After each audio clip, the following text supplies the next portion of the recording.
সূর্যের গায়ে প্রায় 2 লাখ কিলোমিটার জায়গা জুড়ে গর্ত হয়েছে। বিজ্ঞানীরা যার নাম দিয়েছেন সানস্পট বা সৌর কলঙ্ক। প্রতি মুহূর্তের গনগনে আগুনের বায়ু বেরিয়ে আসছে গর্ত থেকে। ক্ষতের আশেপাশের এলাকায় তুমুল ঝড় উঠেছে এবং এই সৌরঝড় সূর্য থেকে ছিটকে ছড়িয়ে পড়ছে মহাকাশে। তবে পৃথিবী রয়েছে বেশ বিপদে। সৌরমূলকে তৈরি হওয়া ওই গর্ত জন্ম দিতে পারে ভয়ানক সৌরঝড়ের, যা পৃথিবীর পক্ষে মোটেও মঙ্গলদায়ক নয়।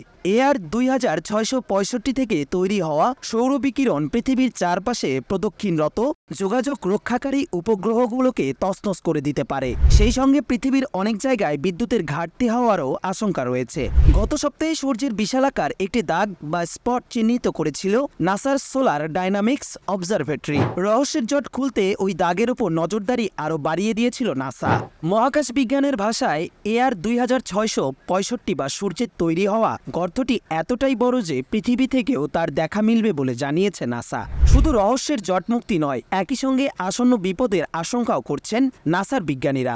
1859 সালে সূর্যের পিঠে প্রথম বিশাল কালো দাগ বা ক্যারিটন সানস্পট লক্ষ্য করা গিয়েছিল। তারপর থেকে বহুবারই সৌর কলঙ্ক দেখেছেন বিজ্ঞানীরা। এবারে যে সানস্পট তৈরি হয়েছে তার নাম দেয়া হয়েছে এআর 3664। এই ধরনের গর্ত সাধারণত সূর্যের পৃষ্ঠদেশে সৃষ্ট অন্ধকারাচ্ছন্ন এলাকার তাপমাত্রাও অনেক কম। গর্তের ফলে ভয়ানক সৌরঝড় তৈরি হতে পারে, যার প্রভাবে পৃথিবীতে সৌমেরু প্রভা দেখা দিতে পারে। নাসা জানিয়েছে সূর্যের এই গর্ত থেকে শক্তিশালী সৌর বিকিরণ তৈরি হতে পারে, যার ফলে বিপুল পরিমাণ বিদ্যুৎ ঘাটতি হওয়ার আশঙ্কা রয়েছে। পৃথিবীর বেশ কিছু জায়গা ঢেকে যাবে অন্ধকারে। এছাড়া রাডার যোগাযোগ ব্যবস্থাও সাময়িকভাবে বিকল হয়ে যাওয়ার আশঙ্কা রয়েছে।